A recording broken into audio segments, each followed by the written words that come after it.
રાજકોટમાં કરોડો રૂપિયાના ખર્ચે તૈયાર કરેલા આવાસ ધૂળ ખાતી હાલતમાં જોવા મળ્યા છે. આવાસ યોજનાના ફ્લેટ ખંડેર હાલતમાં જોવા મળ્યા છે.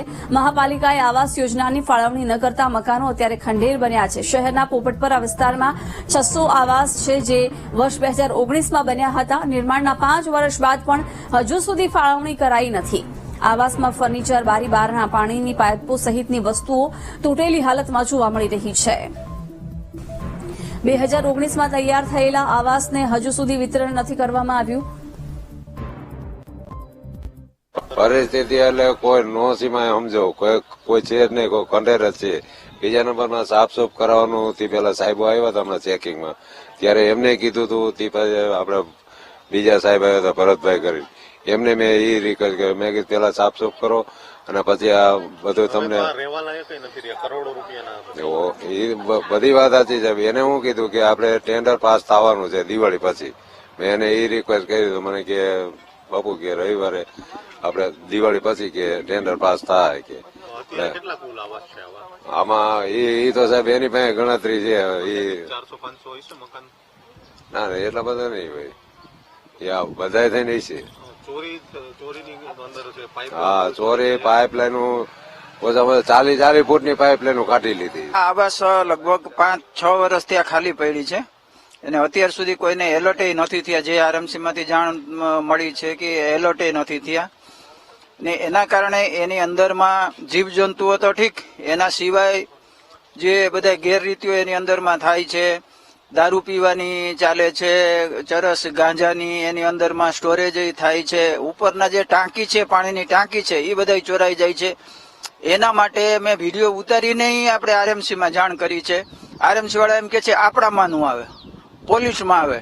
હવે પોલીસ વાળા થોડું કઈ એની જવાબદારી છે કે ટાંકી ચોરી કરીને એની અંદર અંદાજિત એની અંદરમાં 450 થી 500 મકાન છે જેની અંદરમાં જે કોઈ રહેતો નથી.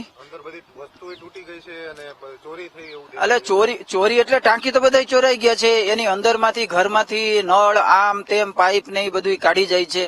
પણ આપણે ફરિયાદ કરવી તો કોને કરવી? તંત્ર તો કોઈ સાંભળતા નથી. ના આરએમસી વાળા સાંભળે છે, ના કોઈ અધિકારીઓ સાંભળે છે. બધા એમ કે છે કે ભાઈ આપણી જવાબદારી નથી. તકલીફ એમાં છે, ચોરી ચખાટી વાળા ઘરે છે, ભાગીને આવી જાય છે. ઈ લોકો અંદર હોય છે. આની પેલા લોકો ભાગી ગયા હતા 2 જણા, અહીંયા અઠવાડિયું અંદર રહ્યા.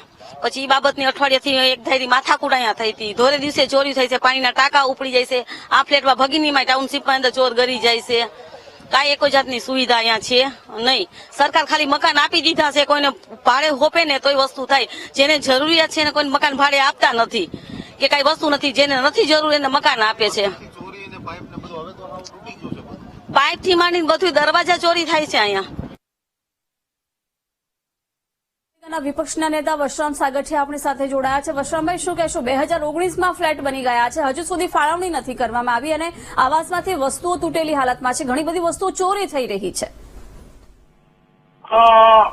રેલનગરની વાત કરો છો ને, પોપટપરાની? હા જી, પોપટપરા વિસ્તારમાં આવેલા છે. 600 જેટલા ફ્લેટ છે લગભગ. પોપટપરા વિસ્તારમાં આવેલા રેલ ક્વાર્ટર તો લગભગ વર્ષોથી ધૂળ ખાય છે.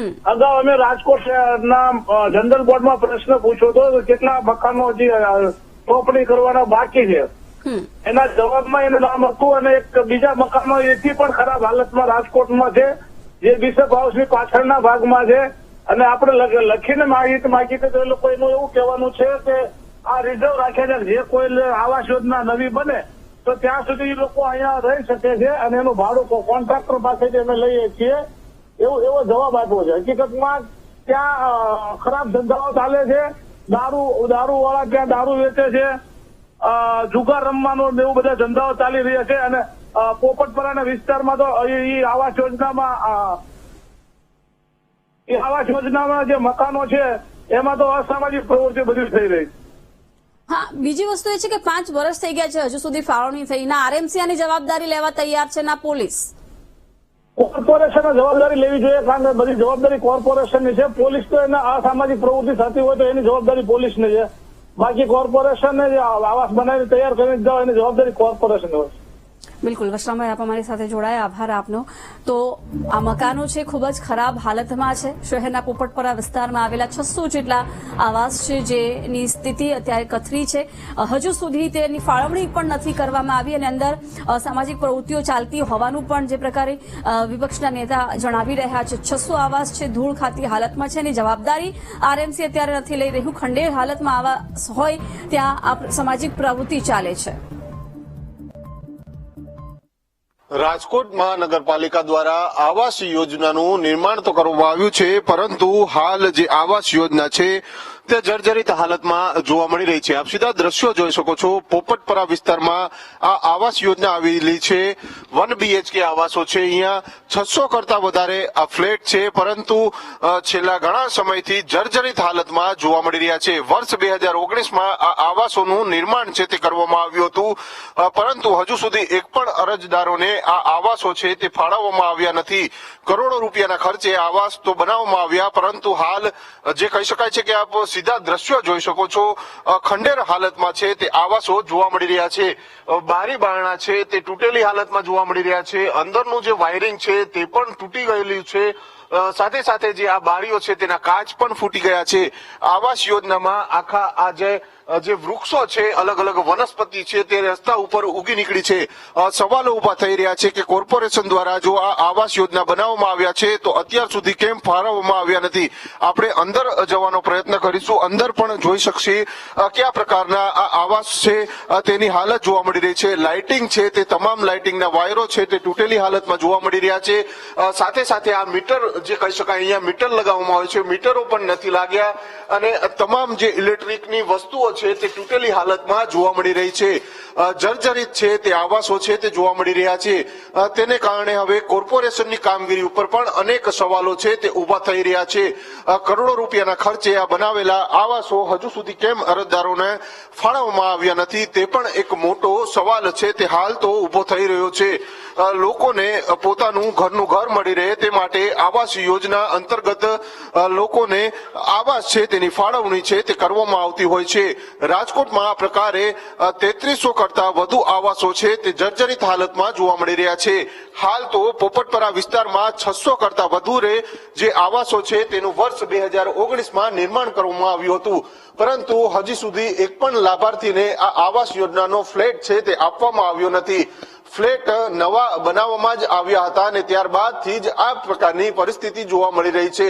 એક પણ અરજદાર અહીંયા આવાસમાં રહેવા આવ્યો નથી. ત્યાં જ આવાસ છે તે ખંડેર હાલતમાં જોવા મળી રહી છે. હવે પ્રશ્ન એ ઉભો થાય છે કે જો આ આવાસમાં કોઈ અરજદારને ફ્લેટ આપવામાં આવશે તો તેને ખર્ચો કરીને નવું રિનોવેશન કરાવવું પડશે, અથવા તો જો કોર્પોરેશન આને ફરીથી રિનોવેશન કરશે તો કરોડો રૂપિયાનો ખર્ચો થશે. પરંતુ હજુ સુધી કયા કારણોસર આ આવાસો છે તે અરજદારોને ફાળવ્યા નથી તે એક મોટો પ્રશ્ન કોર્પોરેશનની વિરુદ્ધમાં ઉભો થઈ રહ્યો છે. કેમેરામેન જુનેદ સાથે ભાવેશ ચંદ્રવા, VTV ન્યૂઝ, રાજકોટ.